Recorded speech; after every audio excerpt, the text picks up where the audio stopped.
শোনেন, যারা বিবাহিত ব্যক্তি হওয়ার পরেও পরকীয়া করেছেন, বিবাহ করার পরেও পরকীয়ার পাপে লিপ্ত ছিলেন বা এখনো আছেন, রাসূলুল্লাহ সাল্লাল্লাহু আলাইহি ওয়াসাল্লামের হাদিস এবং আল্লাহ পাকের কালাম অনুযায়ী তাদের শাস্তি হচ্ছে কোমর পর্যন্ত মাটিতে পুঁতে ফেলে পাথর নিক্ষেপ করে রজম করে হত্যা করা।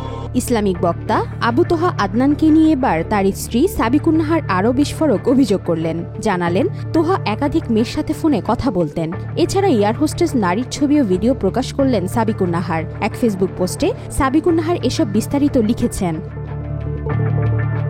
সোমবার ওই পোস্টে সাবিকুন নাহার লিখেছেন, ভক্তগঞ্জে আমাকে অপরাধী সাব্যস্ত করতে আমার অতীত জীবনের ছেড়ে আসা ভুল, অন্যায়, কলঙ্ক যাই বলি না কেন সামনে এনে একজন বর্তমান অপরাধীকে নিষ্কলুষিত বানাচ্ছেন। এটা কি আহকামুল হাকিমিনের কাঠগড়ায় আদৌ মার্জনীয়?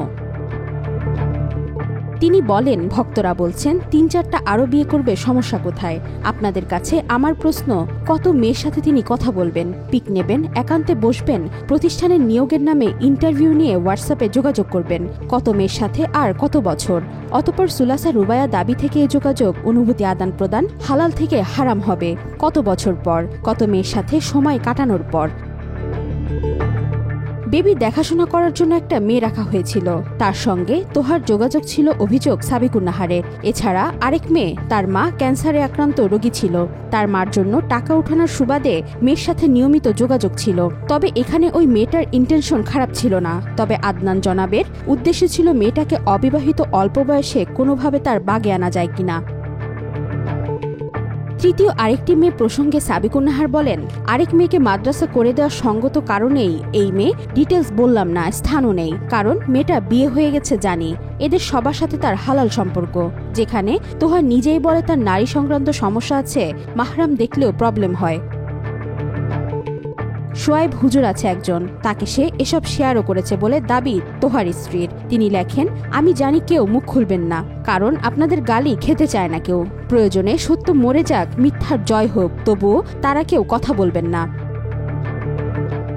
রাস্তায় মেয়ে দেখলেও মাশাল্লাহ বলেন তোহা, এমন অভিযোগ সাবিকুন নাহারের। কাজের মেয়ের সঙ্গেও কথা বলেন জানিয়ে সাবিকুন নাহার বলেন, আরেক মেয়ে মাদ্রাসার নার্সারির বাচ্চাদের পড়ায়, আবার আমার বাসায়ও কাজ করে। সেই মেয়েটার সাথেও নিয়মিত ফোনালাপ ও টেক্সট আদান প্রদান করতেন তোহা।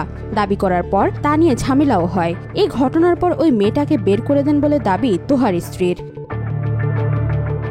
আরও অনেক মেয়ের সঙ্গে যুক্ত থাকেন তোহা, এমনই অভিযোগ সাবিকুন নাহারের। তিনি বলেন, কিন্তু সমস্যা যখন ঘরে, তখন আর কতজনকে বিদায় করা যায়?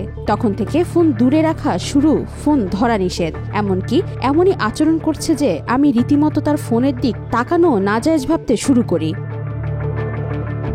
পরে ওই পোস্টের কমেন্টে একটি ভিডিও যুক্ত করে দিয়েছেন তিনি। সেখানে তোহার পরকীয়া প্রেমিকা দাবি করা সেই এয়ার হোস্টেজের ছবি ও ভিডিও রয়েছে।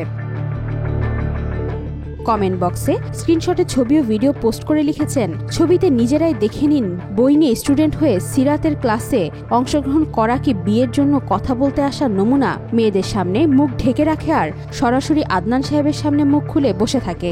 শেষ সারির রঙিন বোরকায় আসা মেয়েটিই তার প্রেম। অনলাইনে এসব বলার বিষয়ে বিশদ ব্যাখ্যাও দেন সাবিকুন নাহার। 2 বছর যাবৎ সমাধানে আসতে চাচ্ছি, আমাকে সাহায্য করা হয়নি, বসা হয়নি, কথা বলতেও সুযোগ দেয়নি, বড়রা ডাকলেও যায়নি। এ কারণে তিনি অনলাইনে এসব বিষয় সামনে এনে আশা করছেন এবার ইনশাল্লাহ সমাধান হবে। ওয়াহিদা পারভিন ঈশিতা, আজকাল।